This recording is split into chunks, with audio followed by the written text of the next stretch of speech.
So continuing now with some specific features of leading varieties. In Germany, first of all, we can say that we find almost 100 different varieties planted. Around 20 of them play commercially in importance. Riesling and Müller-Thurgau are the leading white varieties. We have approximately nowadays a bit more than 100,000 hectares. For wine production, in case of red wine, Pinot Noir and Dornfelder are dominating here. We have seen in Germany in the last 10 years a trend towards a bit more red varieties, and we find nowadays in all German wine growing areas a certain proportion of red. Nevertheless, in most regions, the focus or the majority of wine growing is still based on white varieties. So what grape varieties we have? Here's an overview of the major varieties to be found in Germany. So besides Riesling, there's Silvaner, there's Ruhländer, which you also know by its synonym Pinot Gris or Grauburgunder, Blauer Portugieser, Müller-Thurgau, or with its synonym Rivana, Scheurebe as a muscat variety, same as Moria Muscat. Kerner is also a kind of typical breed from Germany. Blauer Spätburgunder or Pinot Noir as synonym, probably familiar to you, and not to forget Gewürztraminer as well. So here the general overview, how much vineyard area in hectares do we find for the specific varieties. Riesling number 1, nearly 25,000 hectares. Müller-Thurgau second, but less than half of the plantation area, almost similar in plantation size. It's Spätburgunder, Dornfelder, a bit less than its Grauburgunder or Pinot Gris, then it's Pinot Blanc, and with a little bit less than 5,000 hectares nowadays, Silvaner, not to forget. So some further details on the variety Riesling or white Riesling, as there is also a red mutation out of it, which is not playing that much a role, but let's see what future brings. So while talking about Riesling, we mainly talk about the white variant of Riesling. So Riesling is thought to has its origin at the banks of the Rhine River, for example, in Rheingau. Probably it's a descendant of the very, very old variety Gouais Blanc. It has many, many synonyms worldwide, but don't confuse it with Gold Riesling or Riesling Italico.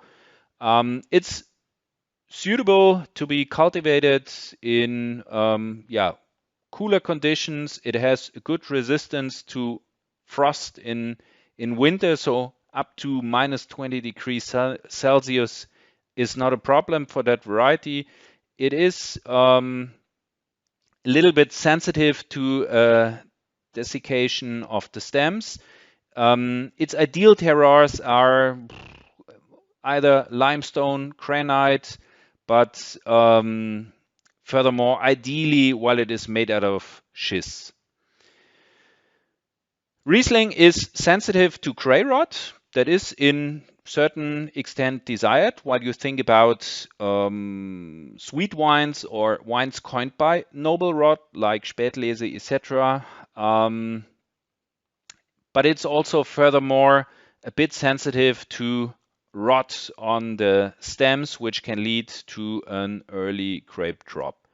Technically, it has bunches with quite small berries. In many cases, they are quite compact, and that furthermore then leads to botrytis infections happening quite quickly.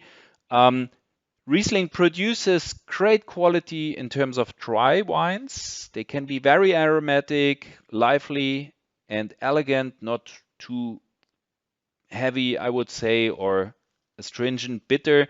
The acidity balance is quite high. So Riesling is, while you are in favor for acidity, a variety to go. These wines are suitable for aging quite long, and while aging, it's really interesting also to discover, as they will develop certain petroleum aromas. Riesling, when it is overripe or in the presence of noble rot, can produce also great sweet wines with also really long aging capacities. And yeah, in Riesling, in Germany, sorry, you find Riesling on something like 23,000 hectares, France with 3,500 hectares, mainly in Alsace. Australia has 4,500 hectares. Washington State in the US, 3,000 hectares. Austria, 2,000 hectares. Canada, something like 667 hectares. And the state of New York, mainly here, the Finger Lakes, they have further 300 hectares planted with Riesling. Müller-Thurgau is another important white variety, but this will be covered in another presentation, so I do a shortcut here.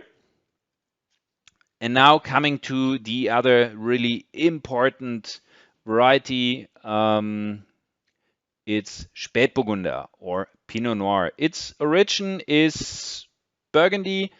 It has many synonyms, as you see here listed. It is well adapted to temperate climate. It gives best results on clay limestone terroirs.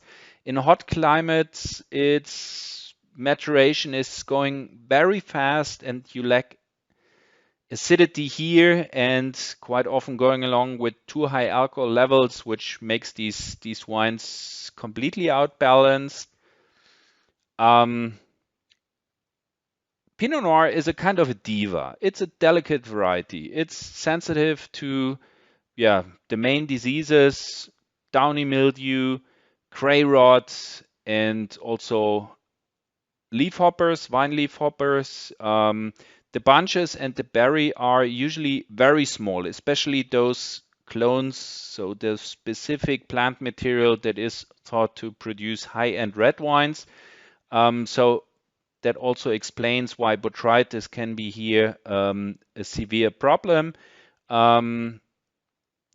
Besides Pinot Noir being used for high-end red wine, it also shows a great potential to be used in sparkling wine production. So here you are having plant material which is usually delivering you a bit more acidity, bigger berries, bigger bunches, higher crop levels. So it's a very, very diverse variety.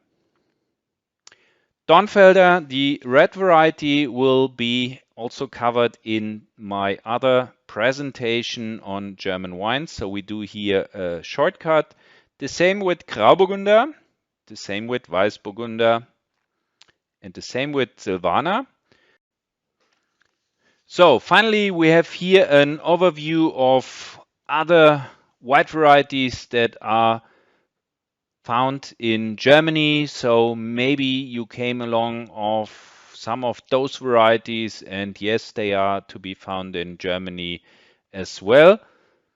And here an overview of some further red varieties that are found in Germany. So besides Pinot Noir, there are some others planted here.